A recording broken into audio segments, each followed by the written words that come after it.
Welcome to the Speak Like a Leader podcast with John Bates.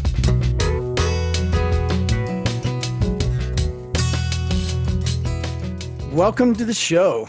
Today with me is somebody who is a man of mystery, someone who is a bit of an iconoclast, someone who is one of my biggest heroes on earth. And, you know, I was a fan from afar for a long time before I finally got to meet him. And the good news is when I met him, I still liked him. And so that's always nice when that happens, when you meet your idols and you end up actually liking them. And who's with me today is none other than Greg Koch, the co-founder of Stone Brewing Company, the inventor of Arrogant Bastard, and someone that I just really enjoy hanging out and having a beer with. Greg, welcome to the show. That's I should have drank a couple of beers before that. That was I haven't even had one yet. I'm just beginning to tuck into a Stone Vertical Epic 888 because I've been keeping good care of this, taking good care of this, and you said this was one of your favorites, so here I am. Yeah, I'm really curious to see how that's going to taste. I haven't had one in years. So the Stone 080808 Vertical Epic Ale was released on August 8th, 2008. So you've got a 12 year, 1 month and how many days? Yeah. 20 days or such, not quite 17, 18 days. Yeah. I didn't know math was going to be involved. This is not fair. Yeah. No, yeah. I mean, we could just kind of. I was not warned. Good enough. Yeah. It's pretty. I'm a beer guy. I'm not expected to. I shouldn't be expected to do math. That's right. 12 ounces I can do. There you go. Yeah. Well, yeah. So this is, speaking of 12, this is like 12 years old plus, and it tastes good. Tell me about it. What was it brewed with and stuff? Do you remember? It's on the bottle, but Oh, geez. No, I cannot remember these. I should. But, well, you've done a lot of I beers. am in the beer industry. Yeah. Yeah. In your day, you've done a lot of beers. Let me just refresh your memory. I am in the beer industry. And so that makes some of the stuff that we sell a little challenging. Heroic and impressive in quality. That's epic. So the seventh in an epic series. As with any good epic, herein lies the promise of larger than life experiences, heroics and twists and turns as the adventures unfold. This bottle conditioned ale is chapter 7 and is specifically designed to be aged until sometime after December 12th, 2012. I went a little long. Provided you can wait that long, all that time, enjoy it in a vertical tasting along with its 10 Stone Vertical Epic Ale brethren. So, yeah, this is a trip to Belgium. That's what I tasted by Steve Wagner and Mitch Steele in 2008. Special edition of a renowned Belgian golden triple that had been extra hopped up with American hops.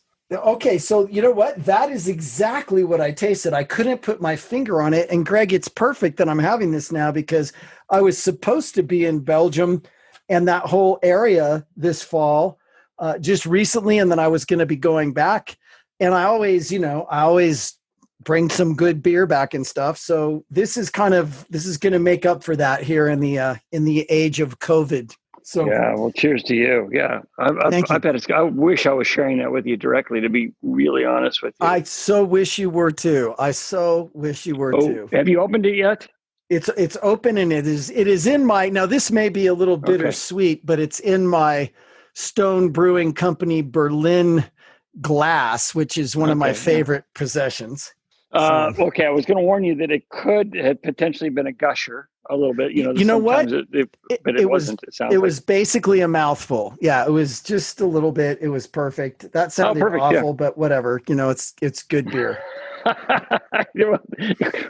Outside of the context, it can be bad, but with the context, it was fine. You're totally good. Yeah, you're totally good. It's very good, and yeah, it's got that very awesome tripleness to it, and it's got some hops, and I guess that's why it lasted so well so long, huh? Actually, yeah. So the Belgian yeast varieties that we used in the Stone Vertical Epic Ale series would part of the ageable factor. That and actually more modest hops. I'm sure that that was a little bit hoppy for the style, the Belgian Golden style. Yeah. But how hoppy is it right now? I'm sure they must have faded quite a bit.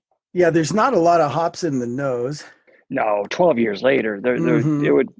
you're going to be getting some, sort of that Belgian candy sugar kind of, some sweeter Yep. notes coming through, I would think. Maybe a little bit of bubble gum. Yeah, a little bit. And, and it actually has a little bit of, I think just because of the age, it's got a little bit of bite, a little bit of that, a little bit of alcohol bite, like not in a bad way, in a nice way, in a Belgian triple kind of way. And a little teeny bit of bitter. I mean, I imagine that in its day, it was notably more hoppy than it is now, but it's awesome. Yeah, I like it. Yeah, it should still be quite good, no problem. So what the downside of aging a beer that long would typically be oxidation. As you get, oxidation shows up as being wet cardboard, right? Which is not a pleasant aroma nor flavor profile. Right. Nobody wants to take a piece of wet cardboard and, hey, let me just put a little bit in my glass of water just as a flavoring, instead of a slice of cucumber. Yummy. No. And so that's oxidation as a character. I don't think you're probably going to get a lot because the re-fermentation in the bottle, which all of those beers were, which is basically you're having adding some yeast during the bottling process, and your a little under-fermented wort, wort is the word for unfermented beer. And it goes through a re-fermentation in the bottle so that the oxygen is then scavenged in that re-fermentation process. Yeah. And this has a really nice, almost champagne-like small bubble. It's wonderful. It's creamy, and that's again nice. The bottle conditioning. Yeah. Mm-hmm. Well, that's fabulous. Well, Greg, let me ask people, let me just tell people, because I always like to say this up front, if they want to follow you on social media somehow, what's the best way? There's not a lot that I offer in that realm these days, but I am at Stone Greg on Instagram. Great. I'm at Stone Greg on Twitter with I don't know how many followers. I don't know, like 40,000 or something followers. I haven't been on Twitter in 2 years. I plan on keeping it that way. Yeah, I don't blame you. Because cesspool, humanity, all that thing, and dogs behind fences is what I say. Yeah. And I'm not there because why sanity? And then right. I have a Facebook page. Because I don't think I ever shut it down, but I haven't been on that thing in years.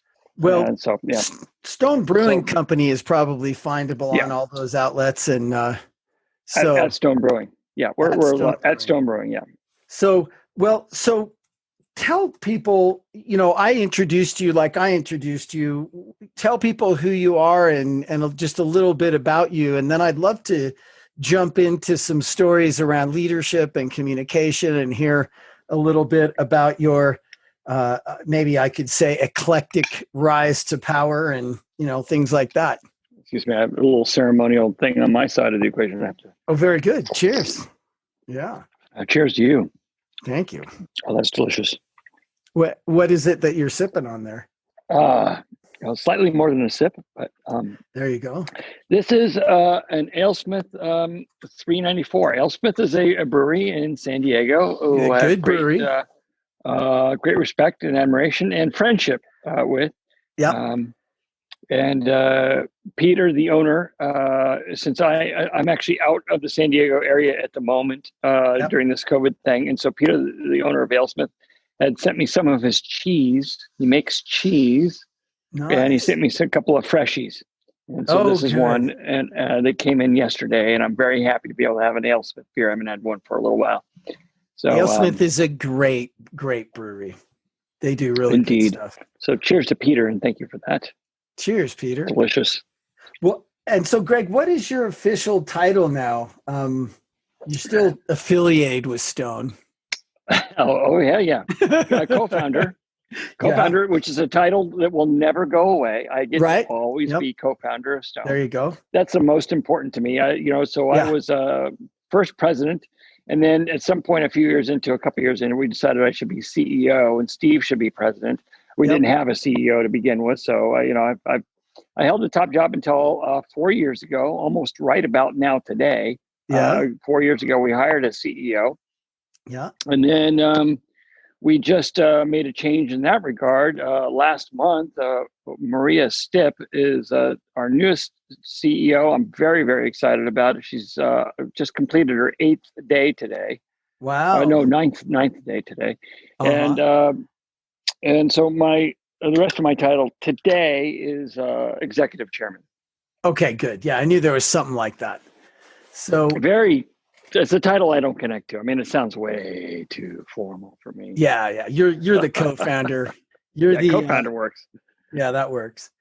Well, so one of the things, Greg, that I think is an interesting aspect of Stone and how the whole thing played out is that you guys were one of the relatively early craft brewing places. You guys scored some hits. I know you worked really hard getting distribution, but then distribution is kind of what it's all about, right? It's the name of the game. And instead of keeping it to yourself and trying to cut out the competition, one of the things that I love about craft beer in general, and particularly about Stone, is your collaborative nature.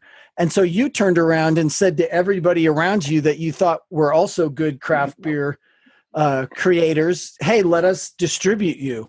And so Stone became pretty quickly synonymous with craft beer, not just Stone. And I think that worked out way better for everybody.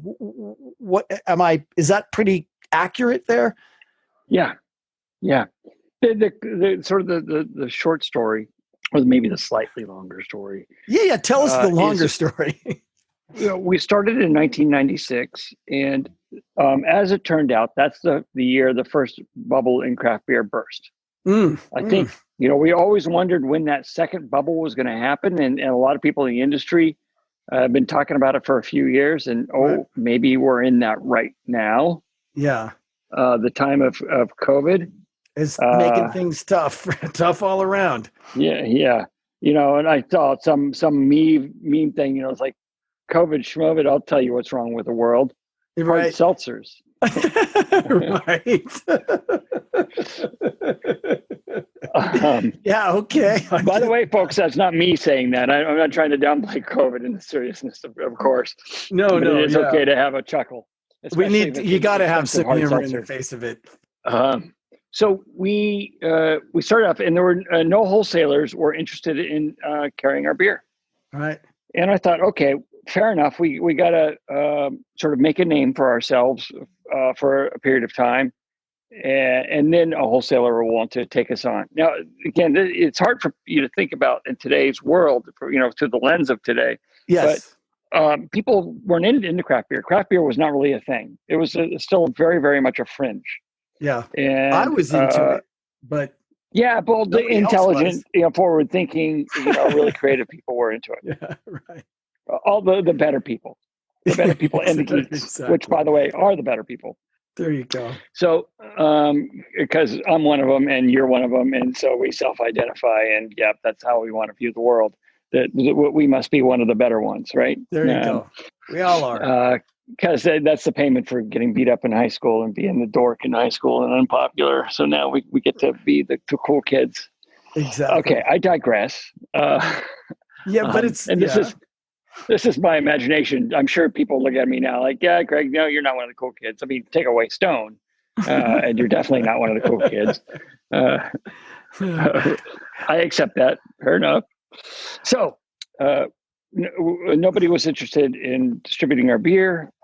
Eventually, we figured out, not only were we going to have to do it ourselves in the early days, which we knew, but once we did it for a couple of years, and during that process got turned down by all the wholesalers, we figured, okay, look, we're going to continue doing it. We actually think we've learned how to do it. We think we're doing a pretty good job. We like the direct connection with our customers. the bars and the restaurants and the hotels and the grocery stores and liquor stores and all that. And so, well, we'll just stay self-distributed. Okay.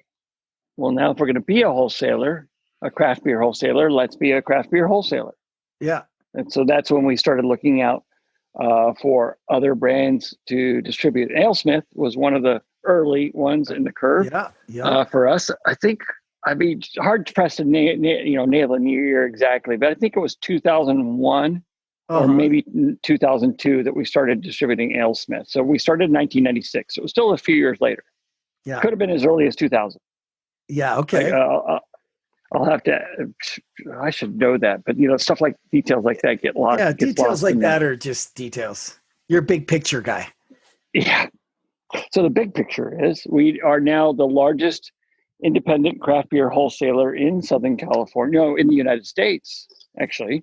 But we're headquartered in Southern California. We cover the 7 counties of Southern California, as well as Santa Clarita County up in San Jose, basically. Right. And we distribute for a good 35 or more craft and specialty breweries. That's so awesome. Bringing the good. Yeah, we have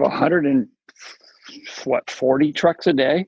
Wow. They go out and make deliveries. We've got a full sales team. So we are proudly distributing for AleSmith, Pizza Port Brewing, Lost Abbey, Modern Times, Maui Brewing, Avery Brewing, Russian River Brewing, Bear Republic, Victory Brewing, Oscar Blues. Dude, every one of these local ones like Thorn. Yeah, go ahead. Every one of those you say, I'm like, I love those guys. Oh, I love those guys. Oh, I love those guys. We've had the privilege of being able to pick really great players. Yeah, and you did. That's great. Oh, and we've got a couple of the hard kombucha brands, June Shine and Boochcraft, which are both making really excellent sort of non-beer, but way better than seltzer. Alternatives. Right. So Greg, somebody that's listening, one of the things, I got the privilege actually because of you, and I'll never ever be able to thank you enough. And I mean that because I got to put your logo on my website and say I worked with you. I got to work with you guys a long time ago. And so that one of the things that I always tell people is people don't connect with your successes. They connect with your messes. Your message is in your mess. That's Les Brown. And so I'm thinking as I'm listening to us having a fun time and all the success that you've had, what's a mess that you've had? Like if somebody's out there listening and they think, oh, God, he's got something I don't have. He's special. I could never do what he did. What's a mess that you could share with somebody to just, tell us about some of the stuff that's not all sunshine and roses?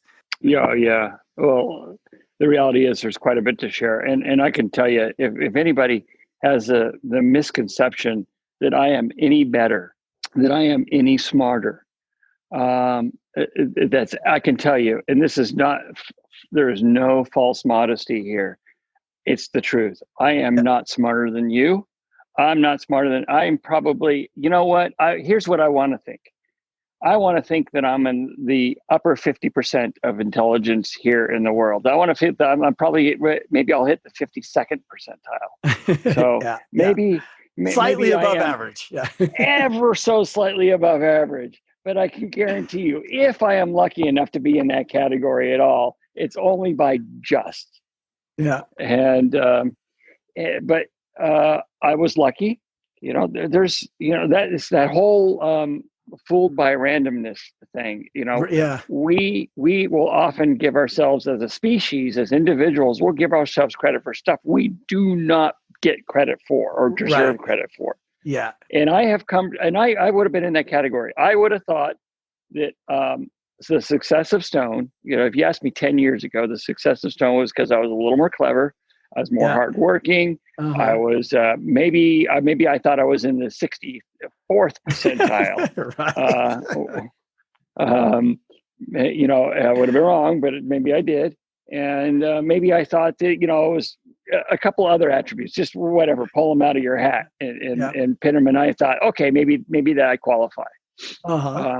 And today I look at it and go, I can guarantee you, I'm certain I don't go, maybe a little more hardworking, perhaps.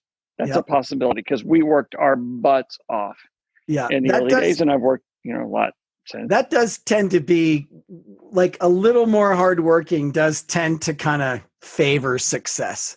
I'll give you that old saying, when the opportunity knocks, you got to, one, open the door, and then two, you got to stick your foot in the door. Yeah, right. That's that thing. That dang thing doesn't close again. You got to body check that door. Yeah, and, that's right. That's the working hard part. Yeah, there you go. And some of us, of course, where the door, doesn't open, and so you just put your head through it. Yeah, right. And you're surprised. Got a hard head. That's good. Yeah. I heard you wanted me to drop by. Well, here I am. Here I am. I'm not going away. So, Greg, what was a dark moment for Stone? Like, what was one of those like low points for you? Was there one of those early on anywhere? So I had one very early on, and then I had one, just a year and a half ago. Yeah, I got the glass for that one. Yeah, that's you're nailing it. So back to when we were self-distributing. Yep. We were we sold our very first keg of beer on July 26, 1996. July 26th, 1996. Exactly. So we're on our 24th anniversary right now. Yeah. Yeah. That's awesome. And round about October of 1997, the board said, you need to go out and find a distributor for your beer. And I said, no, I don't want to. I like the way we're doing it. They don't understand craft beer. None of the wholesalers, none of them did understand. They absolutely did not understand craft beer. And they don't get it. They won't take care of our beer, etc. And the board looked at me and they said, and Steve too, my partner, who was handling our finances, and they're like, we are bleeding money hand over fist. This is completely unsustainable. The company cannot make it if we don't get it, because what was happening is for every case of beer we would deliver, we would lose $2 because of the that you can scale that. Yes, and that was what we were afraid of. We were literally afraid of to sell an additional case of beer, because that was an additional loss. Yeah, right. Because we didn't have critical mass. So our volumes were so low, because we would go and we would hope that we could drop 3 cases of beer. Yeah. But the problem was our beer wasn't well enough known. And so if we delivered 3 cases of beer to Joe's liquor store, one of them would get old because it just wasn't fast selling at that point. I wish I could go back and buy that stuff now. I wish you could too, but that would help a lot. But the time that you did come on has been great. So all the beers that you have bought over the years. And I have. Thank you. Yes. Thank you. You're welcome. Critical to the whole business plan there is to actually have some sales. Yeah. So I went out and I talked with all the wholesalers. We were only in San Diego County at that time. I talked with all the wholesalers, and one by one, they all said, no, thanks, no, thanks, no, thanks, except for one of them.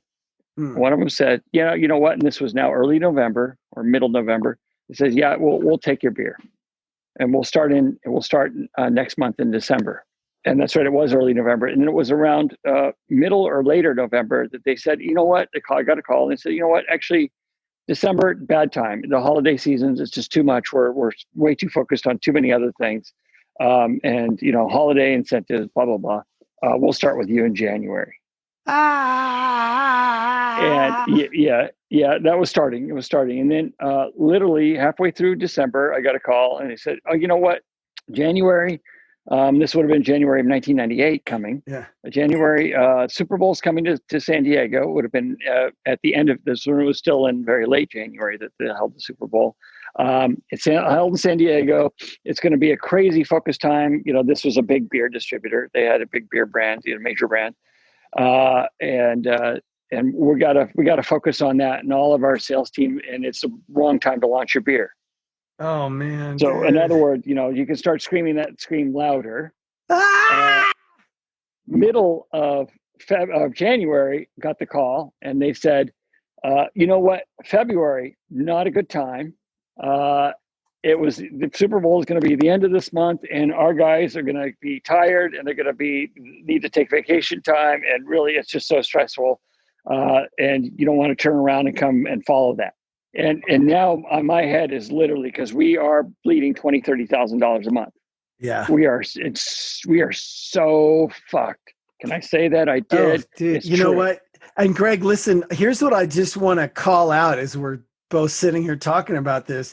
Anybody on this phone call who is an entrepreneur, who has been through anything real, knows this feeling. It's like, oh my gosh, like there it is. And here we are. And that chasm seems infinite. You know, it seems infinitely deep. How are we going to get across over, I can feel it in my body as you talk about it. And trust me, so can I, because just telling the story takes me back. And so almost like clockwork, middle of February, I got a call. Okay. But this one was different. And he said, you know what? We've changed our minds. We've decided it's not the right match for us. Oh. That's what he said. And what I heard was, you know what? I'm sorry, but we're going to let your company die. Oh. And it's funny how every time I tell this story, I get a lump in my throat. Yeah. I've told this story on, I tell the story on stage sometimes if I get on a talk, and I'll literally like, fuck, Greg, stop it. You're starting to choke up. I don't want to choke up right now. I don't want to seriously, like I have to do something's in my eye. Excuse me. And it just, because it takes me back to that was the most traumatic moment. So I walked over to Steve's office after I'd hung up the phone, and he looked at me, and his eyes got wide, because I know I looked like I probably was pale, looked like I'd seen a ghost or something. Oh, dude. Oh. And he just looked at me and me like, what? And, I told him, and we were like, I didn't know how we were going to make it. Yeah. But, and of course, this turned out to be that big but. March was the next month, and March is the month in the beer industry where the clouds part, the sun shines, the angels sang, and people bought beer, and more beer than they ever had from us. So, I didn't know what the seasonality, I didn't really understand. I mean, I could have understood it on paper, but I didn't understand what seasonality really could do for us. The difference between a January, a February, and a March. Yeah. Yep. And March turned out to be our first breaking even month. Oh my gosh, dude, that's so good. And I've heard that story before, but that was a very good telling. Now, is it just St. Patrick's Day, or is it other things about March? Oh no, it's St. Patrick's Day. I mean, it's great for certain types of beer. Uh-huh. We call that an amateur hour. People just go out and get faced. Yeah. Okay, that's not really. I remember my first beer. Yeah, exactly. I'm super happy if you choose to drink a Stone on St. Patrick's Day. That's great. That's a plus mark for you. But maybe don't get faced. Yeah. That's a comment that falls on deaf ears. What is it about March? It's just it's spring, summer, and people are just like, let's go. The sun, but the sunshine, the weather's starting to turn. And you're in San Diego, so that's in March where I am now in Salt Lake City. Right. It might not be the same thing. So that's correct. It's your late May, early June. Yeah, exactly. That's March for you. Yeah. Gosh, that's such a great story. And that is such an entrepreneur's journey. And that is just, I think anybody listening to this that's been in business for a little while just goes, oh my God, I know how you felt. Yeah, it was the lowest moment we can do this. Yeah. We are going to Wow. do this. Dude, how great was that March? So that's March of 1999. 98. Okay. All right. Yeah. Yeah. March of Year and a half into 1998, it. right? Because it was January of 98, Super Bowl in San Diego. Okay. That's freaking so cool. All right. Well, here's March. Here's to March, Yeah. That's all. Here's to March. Oh, cheers to that. Yeah. Well, listen, while we're on it, and by the way, I always tell people, and so first of all, I tell people if you shove your emotions down, Greg, and you like fake it that it's, I got something in my eye, everybody else listening is going to do that. And they don't really want to do that. What they really want to do is experience that full depth of emotion with you. And what I will say is that people worry that if they tell the same story very often, then it's going to lose its power. But what you just did is an example of what I think is really important. You went back to the actual moment. You didn't go back close to the moment. You went back to the moment. And if you go back to the moment, you will always get that lump in your throat and start to tear up and feel that feeling you felt. The reason people stop doing that after they tell the story a little bit is because it's just too painful and hard to go back to the actual moment. So they go back sort of close, but not really.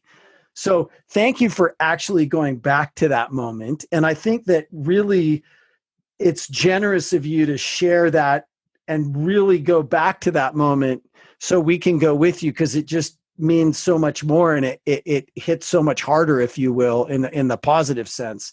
So let's take you to Berlin now, just to get it kind of out of the way. Can you handle it?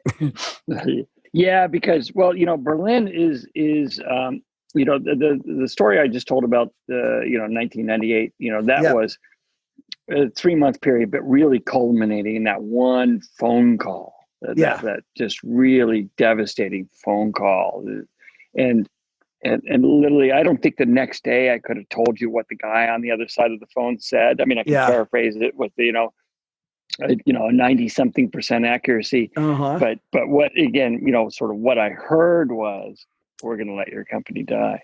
Yeah. So that was that impactful. It was like really just pinning on that moment. Now, Berlin is a very different thing. Berlin. Well, and Greg, sorry, before you go to Berlin, one other thing that really stands out for me strongly about that is that after everything we just talked about on this call before that story, what people can realize is that moment when you heard the most devastating bad news of your life to that point, the thing that you thought was going to destroy your company, the thing that, like, if you had been a little less resilient, you would have just gone in and given it up right then. That turned out to be the best thing they could have ever done for you, because you had to go figure out distribution. And now you are craft beer. You're the largest craft beer distributors in the United States, and I guess maybe in the world. And that horrible call in the middle of February was just the universe saying, oh no, we have much bigger plans for you. Absolutely correct. That was the best thing that could have been. Hell yes. Yeah, right. And it has put us in a position of strength. Yeah. In Southern California that is uncopyable. Yeah. Yeah. No, nobody can. Because we're of a time. Yeah. It was of a time when craft beer. So, without getting into, the weeds too much, you're a wholesaler, you have franchise rights for a brand. You put in energy, time, money, and energy to distribute a brand, a beer brand. And so if that beer brand wants to move to, the bigger, better deal with another wholesaler, that other wholesaler has to negotiate and buy the rights, the distribution rights for that brand. And so we have the distribution rights for a lot of these brands that the other wholesalers, just like they didn't want Stone, they didn't want these other brands during this time that we are, now we're talking, go back to the early 2000s. And that allowed us to really develop a portfolio. Now, these brands, if you're a good wholesalers, the brands don't want to leave you, right? But we've had we helped make St. Archer, a brand in San Diego that, then a number of years ago now sold out to Miller. So they became, they got bought out by Big Beer. And the Miller, parent company now wanted that brand to be distributed through their Miller network. Okay, fair enough. Well, they had to buy the brand rights from us for that. Pretty much everybody else, they're very happy with Stone and they want to stay with Stone distributing, and that's the arrangement we have. But it's of a time, and so it's like Apple or Microsoft. Of course, Steve Jobs and Bill Gates have a factor of intelligence and savvy and drive and everything that's many factors beyond me. I wouldn't compare myself to them to save my life. I wouldn't presume to, but they were of a time. Could you become an Apple or a Microsoft today? No, you could not. There's somebody listening right now, maybe, who's just gotten that middle of February call. And I just want to remind you, whoever you are, there's a very good possibility that call that kind of almost makes you want to, just throw in the towel. It's very possible that call is just the universe telling you, oh, no. You're thinking way too small. We have much bigger plans for you. Keep going. I did hear that part. And I think that's kind of how it turned out. Yeah. So we were able to do something that we did not conceptualize. In fact, I said in the beginning, I said to my partner, Steve, I want to be a craft brewer. I don't want to be way too mundane. It seemed way too something we were interested in. Yeah. But we became it. It was something that we learned that we learned to love it for all kinds of reasons that we couldn't conceptualize at the very beginning. Right. Well, because I looked at wholesalers. Well, I looked at wholesalers through the lens that of the wholesaler. They moved boxes for a living. They just looked at beer as a commodity. They couldn't really hand sell, as we would call it, which is talk about the features and benefits, the attributes of the beer.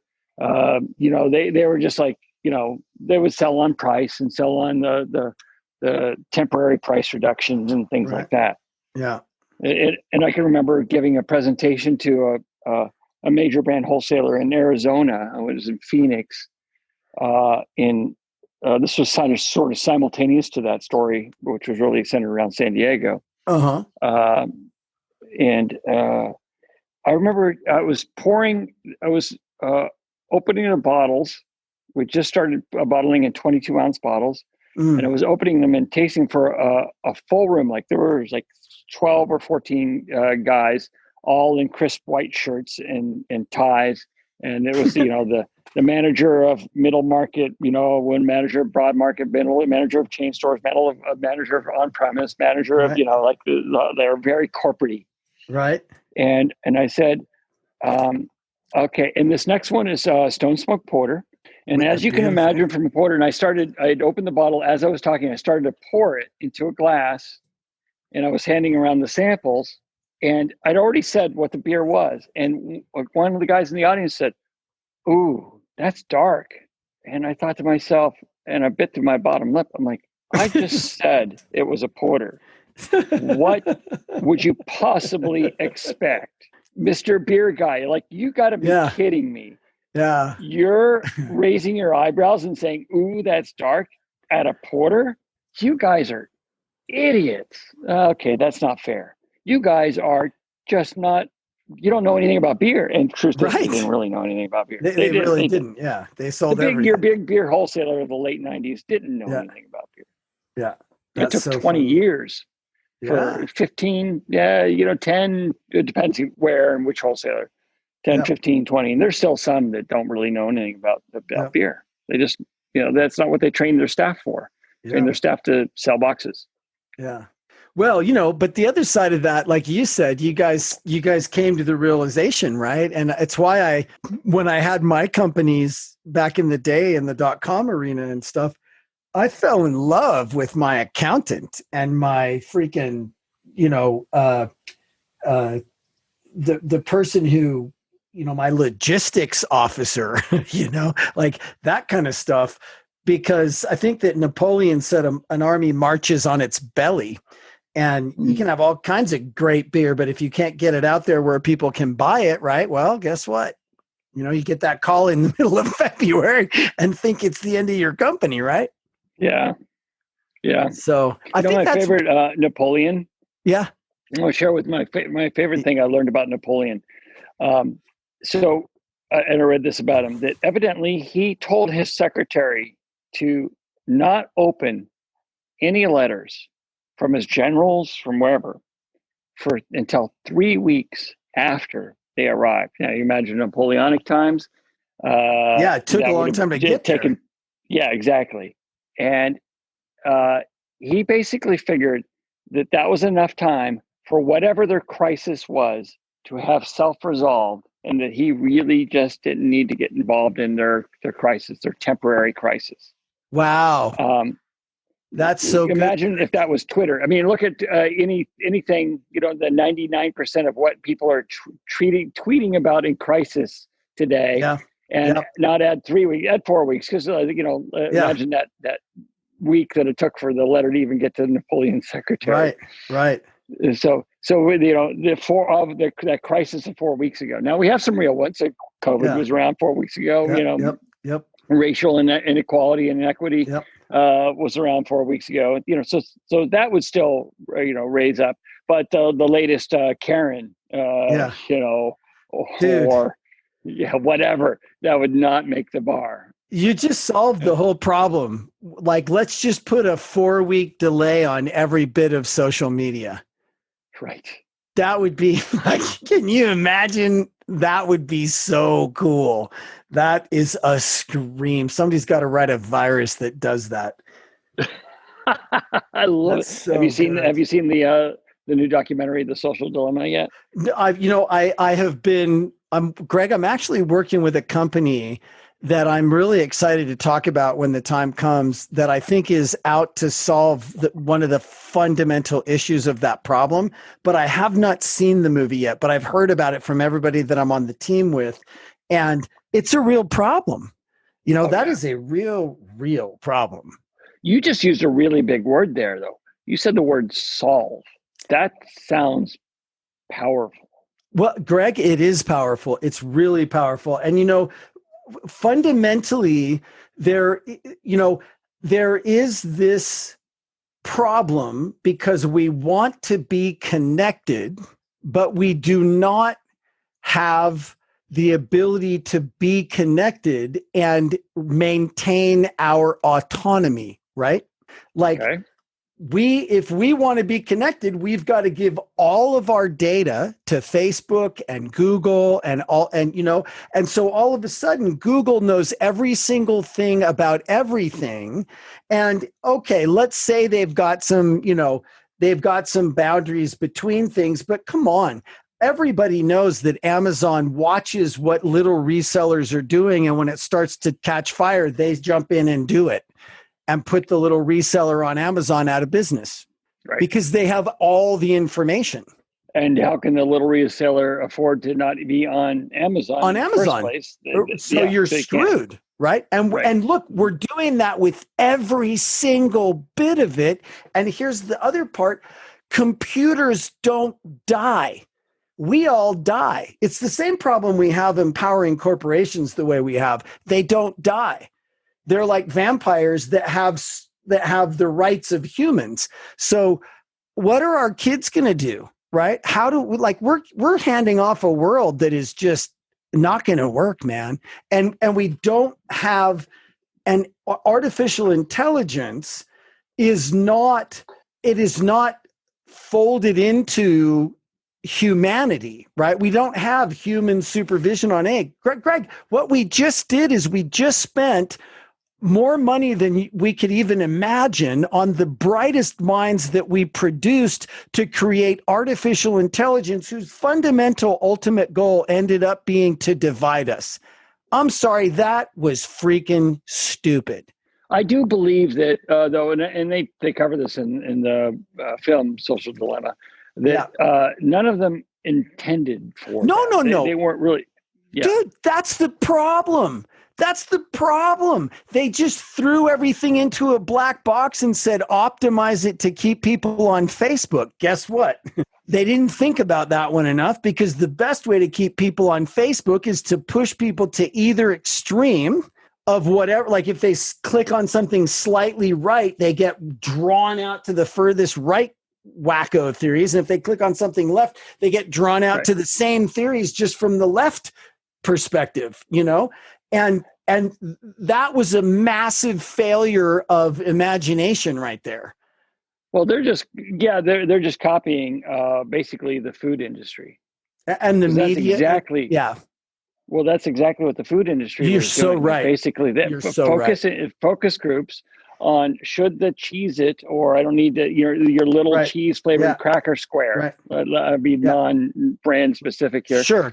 Yeah. Should it have a little bit more salt to it? Should it have a little bit more of that, dextrin flavoring or whatever the heck they do with that thing?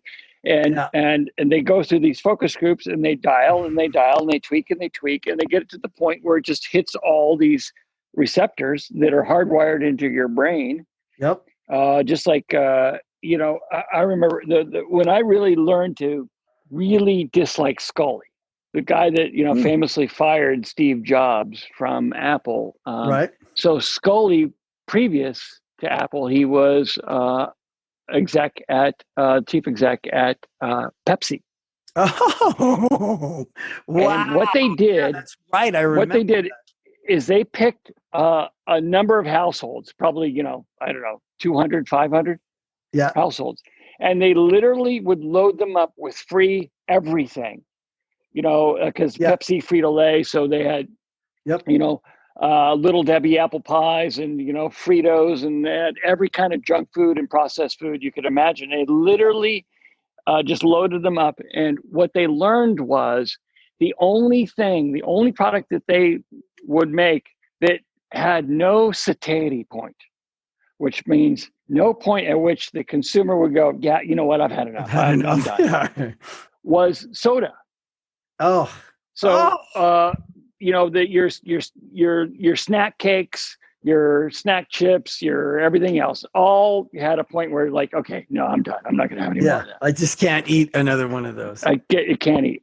And the only thing that is the more they would bring, they would bring more of whatever ran out. They would bring more of that to the family the next week. Yeah. I mean, it seems like it's evil work now, to look at it from the lens of 2020. Yeah. And so what did they do? You know what came out of that? What came out of that was literally that's when 2 liters, 1 liters and 2 liters and suitcases for soda were invented. Oh, they didn't exist until then. The more you realize there was an opportunity to carry home. Yeah. Right. Because there was no satiety point. And you can look at the inflection point of obesity. So, we've seen this. And we have a very difficult time in solving this problem for human beings. Yeah. I've been an outspoken critic of sodas for years, and I've gotten pushback from people on social media social media. Yeah. Say, hey, Greg, who the hell are you to talk? You're in the beer industry, and then they'll give me some statistic about drunk driving or whatever else. Right. And I'm like, look, all I'm suggesting is what we already have for the alcohol industry. You can't buy alcohol anywhere. You can't buy it at any time. Yeah. You can't buy it at any age. Yeah. There are regulations and there are taxation directly associated to try and address there can be, for certain people, there could be downsides to alcohol. I think certain people shouldn't drink soda. Oh, by the way, I'll raise my hand as I did some 15, 20, 25, I don't even know how long ago. I'm like, I don't drink soda. No, hell no. No, I don't. Yeah, I totally don't. I would never do that again. Yeah, that's just like, it's awful. And yet, they were trying to convince the world that, it's for parents and teachers to help the kids understand. And I'm like, are you kidding me? You tell me a moment where parents and teachers can outgun Beyonce Right. No in way. the No influence way. of kids. You know, because Beyonce used to shill for Pepsi, I think. Oh, dude, Michael Jackson. Yeah, back in the day, the Pepsi generation, right? Yeah, dude, the most influential people, right? Well, yeah, I mean, very, very good point. And like there is this a Sadie point with alcohol. Like there is a place, Well, for right? some people, there isn't. I guess there's And that's the not. Yeah, reality. And we have, I think, we yeah, have to openly. In fact, we do openly acknowledge it and go, okay. yeah. There's for some I people, I guess not. That's true. it's That's not appropriate. Yeah, that's just the reality of it. And then there's most people. The thing is, most people are able to enjoy alcohol responsibly, and most people who are able to enjoy it responsibly actually, moderate drinkers live longer than teetotalers on right. average, as well as living longer than people who drink too much, who abusers. Yeah, yeah, So you want to be in that modesty spectrum, yeah. and I you're going to be agree. great. Well, and Greg, though, I mean, I think that there is the point that I would take away from that is when I look at this bottle that I have in front of me, it says government warning, according to the Surgeon General, right? Like there should Right. be some kind of warning like that on soda, on sugary and even non-sugary soda, I don't think that they should sell to kids. I don't think kids should be able to Yeah, buy I totally agree. sugary sweetened stuff, Yeah. because there's nothing but negative, Yeah, nothing but negative.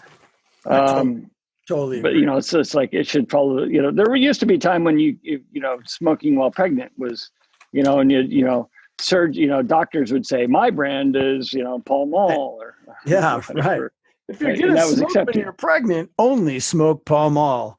right? Yeah. Wow. Well, okay, so that's what this show is all about, is wherever it takes us. So, but I do think that it would be great to talk about Berlin, even though I know I'm dragging you into some painful stuff, and you'll have to That's go okay. back to that moment too. But I'm very open about it. Like, look, Berlin was a failure, but it was a failure on a variety of levels, and primarily it wasn't. I don't believe it was a failure of concept or desire or need. It was a failure of boldness. We simply went. As my blog post, which I'd recommend anybody that's even slightly interested to read, Google search or whatever your DuckDuckGo, the phrase "too big, too bold, too soon," and Stone Berlin with that, and that's essentially what it was. I had my biggest miscalculation was that I miscalculated the Germans' interest in the conversation of beer.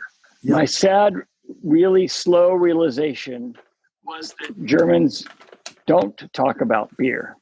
Beer just is. Beer is looked at as a commodity. Beer is quite cheap. Beer, Germany is the cheapest country in Western Europe for beer. yeah, Literally, the German pride in beer is justified historically. But the problem is, and all people, especially Americans, more Americans have a problem with me saying these things than Germans, especially Germans in the industry who yeah. kind of know the reality of what I am willing to say out loud. And, Well, look, I'm part German. To an American, it's blasphemy. Oh my God, Yeah. you can't say that. I agree with you, and I think I know what you're saying. And being half German and having been over there a lot and relatives, and you're right. You are right. Go ahead and say it, Greg. Well, they're just like, why would I? What's to talk about? You go Right. get beer, you drink it. Yeah, I mean, when was the Reinheitsgebot? When was that brought in? Like, what year was that? Do you know? Oh, sure, yeah. So the Reinheitsgebot is famously thought of as the world's first ever consumer protection law. Right, it's beer. It's a beer purity 1516. law. Yeah, it's not. Well, That's the image and reality. That's how it gets the image pushed. Is, yeah, right. It gets pushed as a beer purity law. It was a taxation law, and it wasn't until 1951 that was the first time that the word Reinheitsgebot ever was on a German beer label. It is a modern day reinvention of the meaning behind a 1516 taxation law. So 15, if you go 16. to the 1800s, they didn't think that nobody was talking about the Rhinantica bolt. You go to the 1700s, nobody was talking about the Rhinantica bolt. 1600s, nobody was talking about it. 1500s, when it was created, people weren't talking about it unless you were in the industry and you understood what the taxation meant and the implications and this kind of stuff. But guess what? All of a sudden, in the 1900s, it became, some marketers figured out, oh, this is a point of differentiation we can make this a point of differentiation. And we can say that every other country is adulterating their beer, but German beer is pure. And it stuck. And it worked. Yep. It stuck. Yep. I've fallen for marketing too. Oh, sure. I mean, you know what? One of the serious considerations, we came very close to naming our brewery, not Stone Brewing, the 1516 Brewing Company. Oh, there you go. Wow. That's interesting. Yeah. This would have been 1995 when we were ideating for names. And 1516 Brewing Company was a big consideration. And I created some marketing, phraseology and other stuff around it. And, talking about purity and everything. Because I had fully believed that was the truth, that was the true story. Yeah. But, today in Germany, what would you take to if you're invited to somebody's house for dinner, what would you take with you? Well, Berliner Kindle. Yeah. You'd bring a bottle of wine. Oh, really? Would you bring a bottle of beer? No, you wouldn't bring beer. That would be like, I don't know, bringing a half gallon of milk or something. It's like, why would you bring? I had enough of that already this morning. Yeah. Correct. Exactly. They just don't think of it that way. But in the United States, we would. Yeah. My dad worked for an oil and gas company. It was actually a natural gas company. And I remember when he went to Germany one time, and I forget what he was doing over there, but he was visiting another gas company, and he went down to the canteen in the morning at like 7 a.m. And he said that these two guys who were clearly working on the gas lines, in their coveralls and everything, were sitting over there having breakfast, and they each had like one of those big beer steins full of beer with their breakfast. And he was like, if somebody working on a gas line had a beer like that before they went to work, like the whole company would be shut down. And here in the canteen at the company, they're serving that beer. So Germans have a different relationship with beer. It is kind of like milk. Yeah, a very, very different relationship with beer. With beer being such a commodity, the idea of paying more, like you'd have a 500 milliliter can in a grocery store of your typical German beer would be 69 cents euro. So that would be still less than $1. Wow, way cheaper than here. Yeah, and our beer would be for a equivalent 11.2 ounces. It's 355. It's the smaller size, so close to the 12-ounce can that we have. Mm-hmm. Would be $2, and here that's a perfectly fine price for craft beer. We have complete acceptance of that. Yeah. There, people would get mad at the idea. Like, what are you trying to do? And you're trying to sell this beer to me from a can. Yeah. Cans are for cheap beer. Why do you put your beer onto cans? Right. Yeah. And oh man. And it's with honor and respect that I have my bad German accent. That you do that terrible accent. Yeah. Yeah. I think you're forgiven. Just like I might affect, a Southern drawl if I'm telling a different kind of story, but that I'm telling a story about Germany right now. There you go. But can I tell you one of my favorite stories to tell? Yeah, about please. Stone Berlin. Of course. So we had been. We built a large brewery and a very large restaurant on the kind of outskirts of Berlin in a beautiful old gasworks facility. With grounds and everything. And Greg, I was real there. Destination place. I know you did. So I know beautiful. You were. Oh my God. It was. I was so proud of it. It was so beautiful. So proud of it. Wow.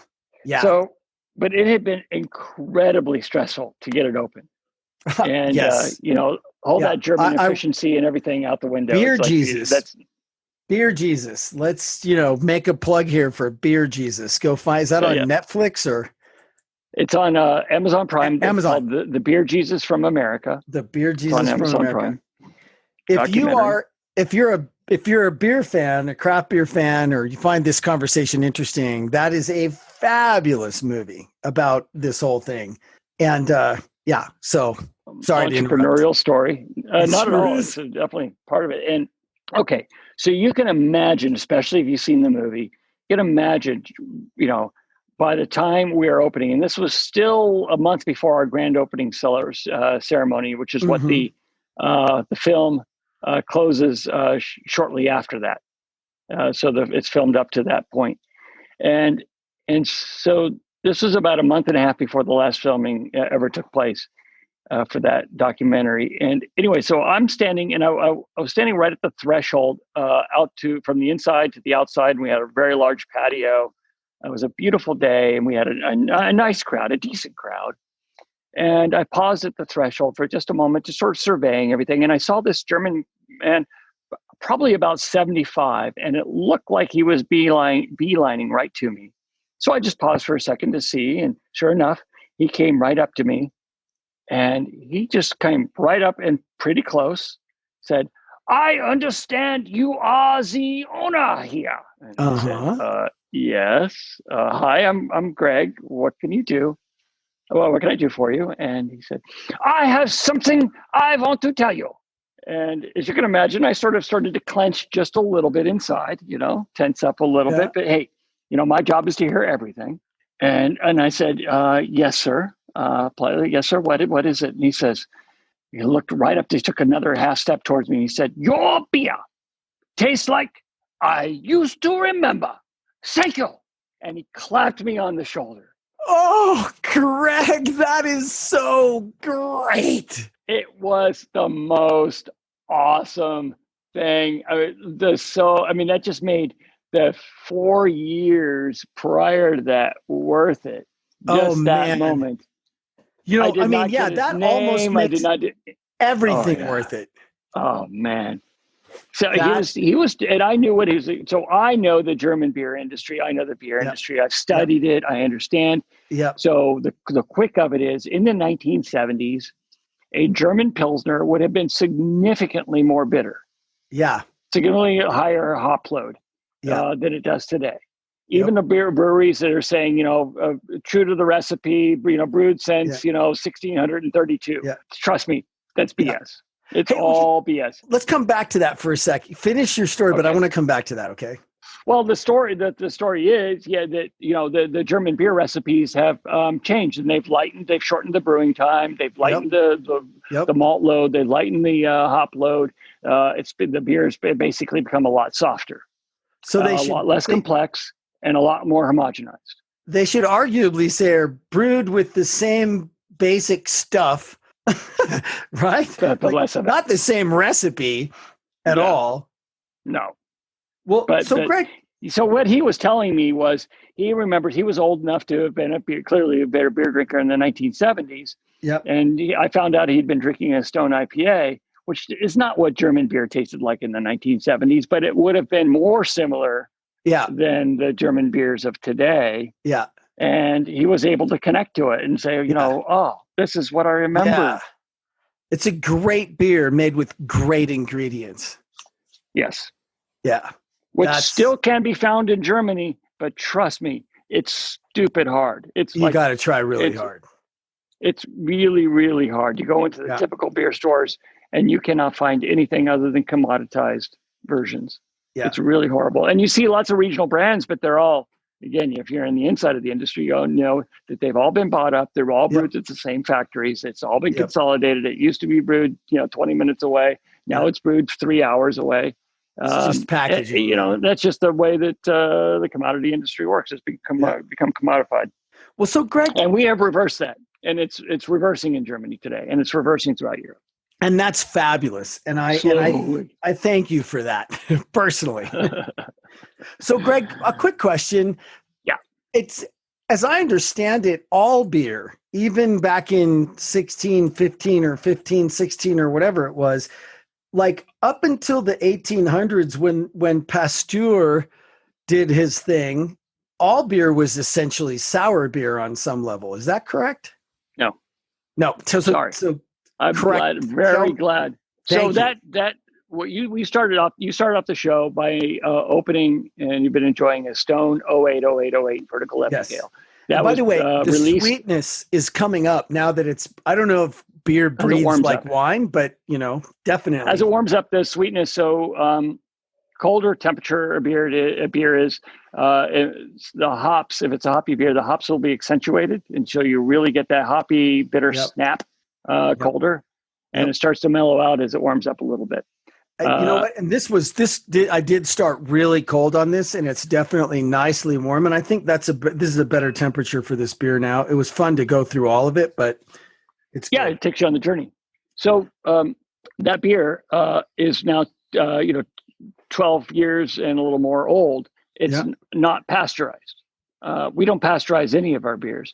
Pasteurization is not typical in craft brewing, and yet most craft beers are not sour. In fact, when we make sour beers, unless there is a brewery that just has really poor quality control, the souring is on purpose. We make a lot of sour beers, definitely on purpose. I like sour beers a lot. Yeah, heck yeah.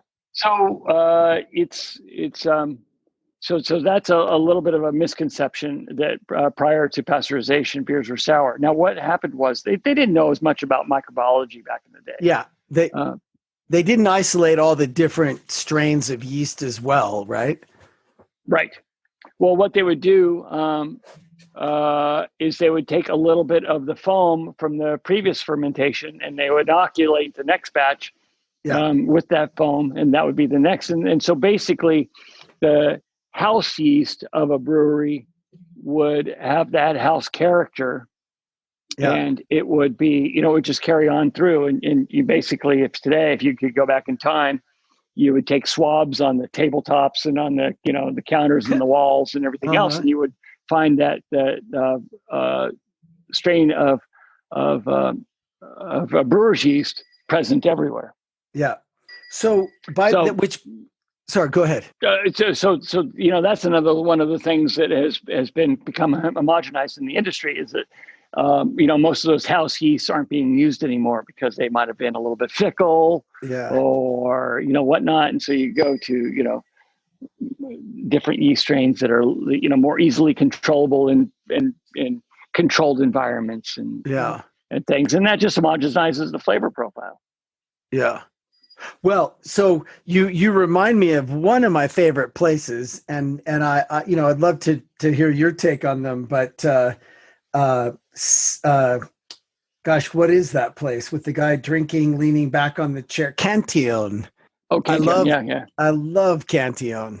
And you're also you're bringing up for me our mutual buddy Stefan Kruger, who runs the Berlin Beer Festival. He did a fabulous sour tasting, I guess 2 years ago when we were there. Was it last year even? But we went to this place called like the trumpet or the flugelhorn or something. And there was this, he did an unbelievable sour beer tasting paired with food. And it was just one of the best things ever. It was so good. Sour beers is a big misconception amongst a lot of people. And so going to a sour beer fest can really help you understand it. Just like bitter beers. Beers are not lineal. It's not just more or less bitterness in a beer. Sour isn't lineal. It's not just more or less sour. It's really three-dimensional. Yeah. You can go off on different branches and the character of the bitterness of a bitter beer or the character of the sourness on a sour beer is really wide and varied. And so if you don't like one, you may love another. It's worth trying. Absolutely. Dive in, enjoy the richness that life has to offer. It's like, so many things that are an acquired taste. When you acquire them, you then become a fan. Yeah. Sushi or, great wine or any, hops. Yes. By the way, I just do want to tell you that I'm it's night here, but I'm looking out the window I can't see out the window, but right out there are my hops. I have just some standard old, hops, and I'm growing them in my backyard. And every year I pick them, and then I go down to 8th South here in Salt Lake City, and I get some artisanal well water that just flows out of the ground, like they stuck a pipe down and it just flows out 24/7. So I go down there, I get 5 gallons of that. I use the hops from my backyard. I go to this great place here in town called the Beer Nut, get the other stuff I need, and I make a thing called Tom's Local Yokel, which is an IPA made in honor of my best friend's dad, Tom Curris, who just died about 2 years ago of brain cancer, way too early. He was in his mid 70s, one of the best guys I have ever met in my life. And so the hops are almost ready to pick out there. I think, it's September 24th here. I think I got to get on it, actually. In that time, yeah. You don't want to let them go too long, or they get that sort of cheesy quality. They can get a little bit of a, oniony quality. So what is it like? Like there's plenty of the yellow stuff in there, the whatever that is.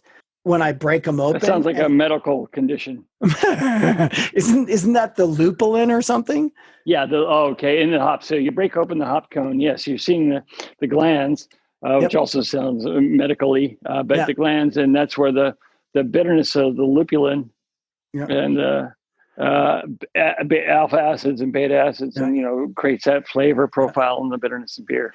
And they're starting to get a little bit brown on the edges, some of them, but most of them are still just really nice and pretty and green. But, it's getting a little late in the season. So I think this weekend I'm probably going to have to pick those puppies, huh?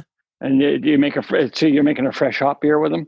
I just wet hop the whole. I just pretty much throw it all in there. Yep. Yeah. Yep. And I get a little bit of bittering hops up front, just, some pellets to throw in just to make sure we got enough bitter. But then I just throw in just a horde of things at the end. Oh, that's good. I don't remember ever getting a bottle of that. Well, I don't know if I've ever given you one, Greg. I gotta do it really right this year and put it in the mail and see what you think. Somebody did taste my thing at this cool beer club that I'm a part of, and I don't think he was super impressed with everything else, but he said, this is extremely clean. And he was like, you did a great job making sure nothing else got into this. And so, that's fantastic. That's beer talk for not letting an inappropriate organism kind of come in and funkify in the wrong way. Right. Exactly. Well, that's great. Yeah. So, and what I did the first year is I didn't cool it fast enough. So it ended up a lot more bitter and less hop nose than I wanted. But then last year I got one of those little copper things where you run the cold water through, and I did everything I could do to freaking cool that thing down as fast as I could. And it turned out really nice, I think.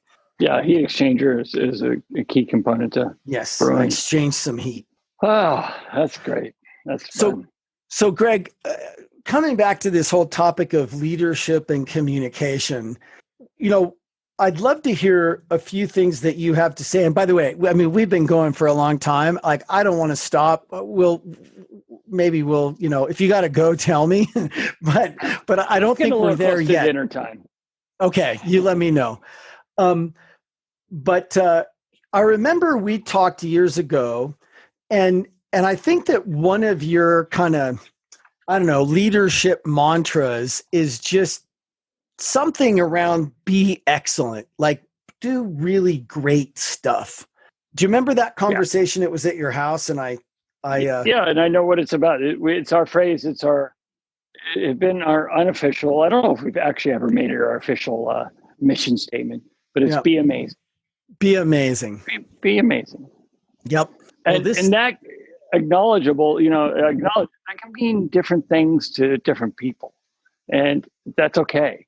So do that. Do what you think is the most amazing thing. Now, there's parts of the people's jobs where there isn't that level of flexibility. Like, don't decide that it's less amazing to not follow this, or more amazing to not follow a certain safety procedure. Right. Follow the safety procedure, no matter what, whether you agree with it or not. Follow it. Yep. And if you think it should be changed, then go through a procedure to get it changed to improve it. That would be a good thing to do. That would definitely be the more amazing thing to do. Yeah. Don't decide it's more amazing to set this table in the bistro different than the rest of the tables just because you think it'd be an amazing thing. Wouldn't it be amazing if we put all the forks in the middle? And no. Right, and made everybody reach for them. but there are so many. To the manager. Maybe it is a good idea, but yeah, right. Okay, maybe that becomes a thing. Yeah, that's so funny. But you get the point. Yeah. So Well, and then tell us. Sorry, go ahead. Sorry. Well, that was sort of that mentality is where Stone Distributing, the distribution arm of Stone Brewing that we talked about. What's more amazing? Distributing your own beer, which you have a lot of faith in and belief in, you think is really great, you think is going to delight people, and be a good business proposition for the markets and groceries and bars and restaurants that we work with. What's more amazing, doing that, or also adding a portfolio of other great stuff from other great breweries and bringing that along with you on the same trucks for efficiency and helping people be introduced to even more beers. And that was a very clear answer. We're like, it's more amazing to do that second thing. And so that drove some of the decision making. That's really cool. That's really, really cool. And I totally get that. That's awesome. So now let's talk really quickly in that same vein about Arrogant Bastard, because you're probably not sophisticated enough to really get this, but tell me about that, because that was that's one of my favorite things. Like, it's when I fell in love with you and I didn't know you yet. Well, I'm flattered but feel awkward. Yeah, right. Me too, which is perfect. So Arrogant Bastard Ale, it was definitely of a time. Yeah. When people didn't understand what beer could be, and still most people, when you asked them what was beer, craft beer wouldn't have been one of the possible responses that they could, except to the crazy geeks, really French people. Super deep. Yeah. And Arrogant Bastard Ale was created as the farthest end of the spectrum alternative to all of that, intensely and unabashedly bitter. It was, unbalanced towards the maltiness while simultaneously being unbalanced towards the bitterness. Which is why it's so good. It's amazing. That's why I thought of it. So we just kind of took a very aggressive stance with that particular beer and its attitude. Yep. And you're paraphrasing, and I'll say pretty badly to be honest with you. Well, so here, let me just run this by you, Greg. This is an aggressive beer. You probably won't like it. It is quite doubtful. The taste or sophistication to be able to appreciate an ale of this quality and depth. I'm just doing it from memory here. We would suggest that you stick to safer and more familiar territory, maybe something with a multi-million-dollar ad campaign aimed at convincing you it's made at an independent brewery, or one that implies that their tasteless, fizzy yellow beer, seltzer fizzy yellow beer, whatever the hell, will give you more sex appeal. Perhaps you think multi-million-dollar ad campaigns make all that junk taste better. Perhaps you're mouthing your words as you read this. That was the moment you had me, because that was freaking hilarious. And it goes on, and it's really good. And you got to go get a bottle of Arrogant Bastard to get the rest of this, because we're not going to, we don't know if you're worthy, really. We had coasters for so long that had that written on the back of them, and I would see people. I would love watching somebody pick it up in a bar, or just sit in the bar sipping whatever their beer was, and they would read it, and if I would notice if somebody, especially if somebody was sort of lip reading, mouthing their words, and then they would come to and perhaps you're mouthing your words as you read this, and I would die if they weren't doing. And then I'd watch them, because you watch somebody mouth the phrase and perhaps you're mouthing your words as you read this, and then watch that moment of self-realization. That's a scream, Kind of dude. priceless. That is so funny. That's so funny. By the way, I am also munching my Stone Tangerine Express IPA 100% grass-fed beef jerky. I'm mostly whole food plant-based these days, but I stray once in a while when it's worth it. Okay, wow. So Greg, it has been such a blast. Thanks for being so fun. generous with your time, because like this is take two, on top of everything else. But I do really, I want to just acknowledge you for all those things that I don't even know about that it took to just keep going. And for whatever it was, those experiences growing up, you alluded to it earlier, like not being the cool kid and all that kind of stuff. And I think everything that we go through is exactly what we need in order to accomplish what we end up accomplishing, and all that stuff. And the other thing I'll say is that I know that the experience with Stone Berlin was painful. I want to acknowledge you, mano a mano. I think that you got something important out of that, and you were open to getting it. And I think it has upped you as a human being. Like that sounds like. Hopefully, I don't sound like a jerk saying that, but I always liked you. I think the experience of Stone Berlin has given you a new depth and a new appreciation that I hear over there somehow. And I just want to acknowledge you because I know how painful that is to get that, Thank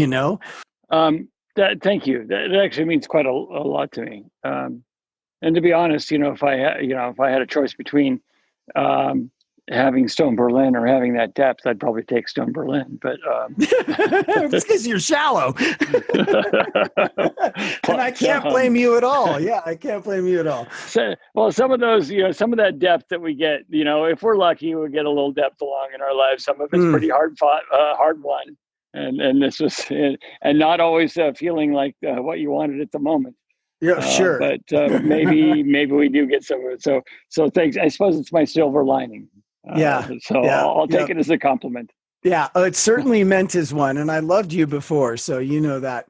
Well, listen, I wish you all the best. And I'm obviously a massive fanboy of Stone Berlin, and I'm okay with that. And so I just, thanks to everybody that joined us for this conversation. I hope that our beer geeking out didn't detract from the leadership lessons. I am, what you're going to miss now is I'm going to hit pause on the record, and then I'm going to ask Greg about my spice oddity and my, my Stone Vertical Epic 10-10-10, and we're going to geek out. Oh yeah, the beers in your collection. I'm going to tell you I'm going to say it publicly here. What's the answer? Because John sent me texted me a couple of pictures of his, rather impressive cellar.